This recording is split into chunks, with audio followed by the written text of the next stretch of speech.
Halo teman-teman, selamat datang kembali di kampus IT. Baik teman-teman, untuk video kali ini kita akan masuk ke bagian yang baru ya. Jadi sebelumnya di bagian wisata kita sudah selesai, dan kemudian di video ini kita akan membuat sebuah tabel yang mana tabel ini nanti kita gunakan untuk menampung data-data image ya, atau data-data foto yang akan kita tampilkan di web apps kita. Baik, jadi file fotonya itu tidak kita simpan di dalam database ya, melainkan nanti kita simpan di dalam directory. Nah, fungsi dari tabel galeri ini hanya menyimpan datanya seperti nama gambarnya, beserta extensionnya, kemudian data-data yang lainnya yang kita perlukan nantinya. Baik teman-teman, kita langsung mulai saja tutorialnya atau prakteknya. Nah, di sini kita sudah punya format tabel seperti ini ya. Jadi nanti kita akan menggunakan format yang sama saja, sehingga di bagian bawah kita akan coba tambahkan tabelnya. Nah, di sini kita menggunakan format yang sama, tbl underscore ya. Kemudian nama tabelnya adalah tabel galeri seperti ini. Nah, kemudian untuk atributnya atau jumlah atribut, jumlah kolomnya ini saya set sama saja ya. Bukan sama, tapi kita set 4 saja. Jadi kebutuhan kita itu hanya 4 nantinya ya. Teman-teman sebenarnya bisa menambahkan ataupun mengurangi sesuaikan dengan kebutuhan saja. Seperti itu. Oke, jadi 4 ini nanti yang pertama nanti ada ID galerinya, kemudian nanti ada keterangan fotonya ya. Nah, ini foto apa gitu ya. Kemudian nanti ada ID wisata. Jadi kenapa ada ID wisata? Jadi nanti kita akan mengacu pada tabel wisata juga. Jadi misalkan kalau saya upload sebuah foto, jadi foto yang saya upload ini harus mengacu ke data wisata ya yang ada di tabel wisata. Seperti itu.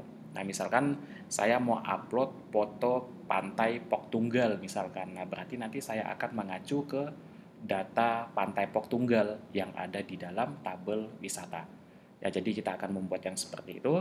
Nah, kemudian yang terakhir nanti kita akan buat atribut nama foto ya. Jadi nama foto ini maksudnya kita akan menyimpan nama foto yang diupload beserta dengan extensionnya seperti itu. Nah, untuk memudahkan kita untuk menampilkan gambarnya nanti. Seperti itu ya.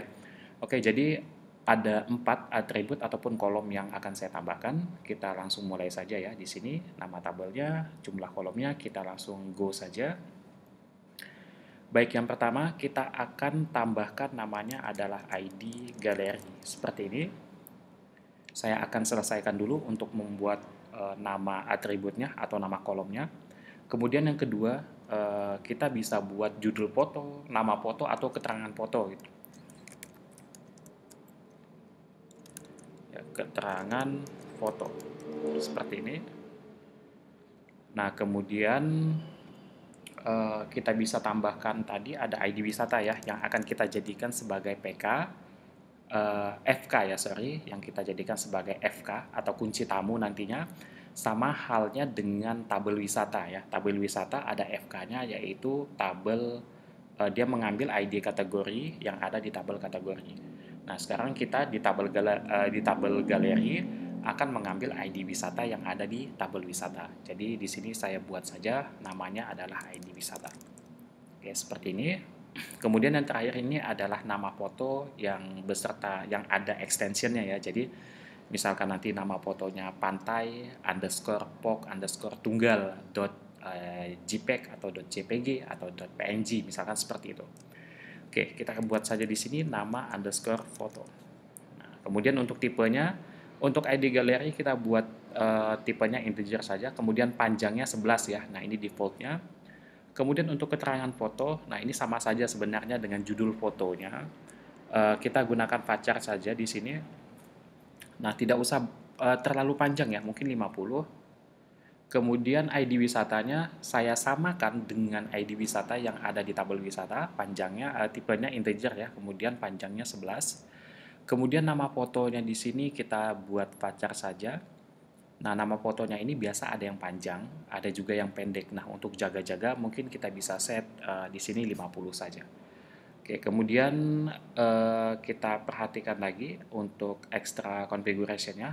Jadi misalkan kalau ada yang perlu ditambahkan di bagian ID galeri di sini, kita akan jadikan sebagai di bagian atribut ya, kita akan jadikan sebagai indeks ya, di bagian indeks itu akan kita jadikan sebagai primary ya. Oke, kita go saja. Kemudian akan kita buat auto increment karena tidak ada aturan untuk membuat ID galeri seperti itu. Jadi kita akan urutkan saja sesuai dengan penomoran yang ada di dalam database MySQL. Oke, jadi saya centang saja di sini. Oke, jadi seperti ini. Kemudian kita langsung simpan saja ya. Saya simpan.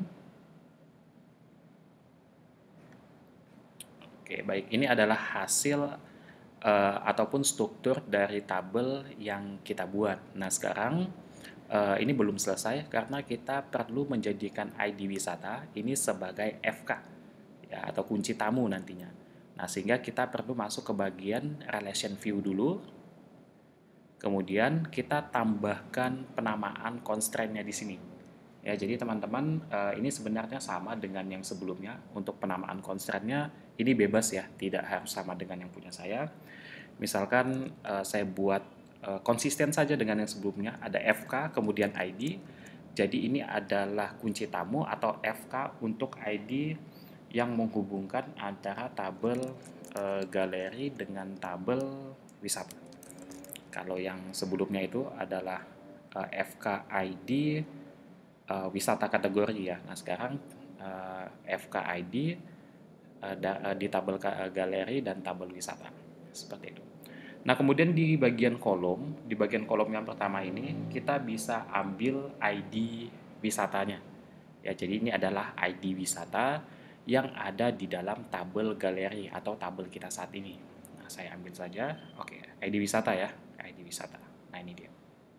Oke, kemudian akan kita hubungkan ya, nantinya dengan database. Oke, kita bisa cari untuk database-nya. Database-nya adalah database yang sama, yaitu DBS Wisata.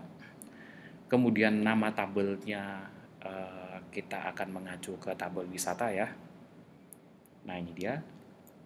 Kemudian untuk kolomnya di sini adalah ID wisata. Kemudian untuk action-nya nanti yang delete kita buat cascade saja, dan yang update juga saya buat cascade. Jadi untuk action-nya kita buat sama saja dengan FK yang sebelumnya. Oke, kalau sudah kita save di sini. Oke, sebentar. Kita pastikan dulu ya, ini sudah benar. Ada ID wisata, kita masuk ke DBS Wisata database-nya, tabel wisata, kemudian ID wisata. Kemudian untuk action-nya ada di cascade dan cascade ya, baik itu delete dan update-nya. Kalau sudah, silahkan di save. Oke, dan ini sudah berhasil. Kalau kita perhatikan struktur tabel kita ada sedikit perubahan karena di sini sudah ada kunci tamunya ya, ataupun FK-nya. Baik teman-teman, untuk video kali ini mungkin sampai di sini dulu, atau mungkin kita perlu tambahkan data dulu saja ya di sini. Kita coba tambahkan data dulu. Silahkan masuk ke bagian insert. Karena di sini ID-nya kita sudah set auto increment, jadi tidak perlu saya isi karena sudah otomatis. Misalkan di sini nanti nama fotonya, nama keterangan ya, ataupun judul fotonya nanti adalah Pantai Pok Tunggal misalkan. Nah, seperti ini. Oke, kemudian di sini karena ini sudah jadi FK, jadi kita bisa memilih data yang sudah ada di dalam tabel wisata. Jadi nanti data wisata yang ada di tabel wisata itu akan ditampilkan di sini semuanya. Ya, saya pilih yang bawah. Oke, jadi ini adalah Pantai Pok Tunggal ataupun foto Pantai Pok Tunggal, seperti itu ya. Kemudian nama fotonya di sini, oke, saya buat seperti ini saja, pantai underscore pok tunggal .jpg misalkan. Nah, ini hanya contoh saja ya. Kita buat seperti ini dulu, walaupun gambarnya belum ada, jadi ini baru data saja gitu ya, datanya. Data teks saja, jadi file image-nya itu belum ada, belum kita siapkan. Jadi untuk memastikan kalau ini berhasil kita insert datanya ke dalam tabel galeri kita. Oke, silahkan di go. Oke, ini udah berhasil ya kalau kita masuk ke bagian browse-nya. Nah, di sini kita sudah berhasil menambahkan datanya. Jadi ini Pantai Pok Tunggal. Kalau saya pilih ID wisata 3, dia akan masuk ke tabel wisata, yang mana di sini adalah yang di selected ataupun yang dipilih adalah data yang ID-nya 3. Jadi ini sesuai ya dengan yang ada di tabel galeri tadi. Nah, seperti ini. Baik teman-teman, untuk video kali ini mungkin sampai di sini dulu saja ya, karena agenda kita hanya membuat tabel beserta strukturnya dan juga menambahkan data. Oke, jadi untuk bagian berikutnya kita akan melakukan manajemen datanya di bagian modul galeri. Sampai ketemu kembali di video berikutnya, sampai jumpa.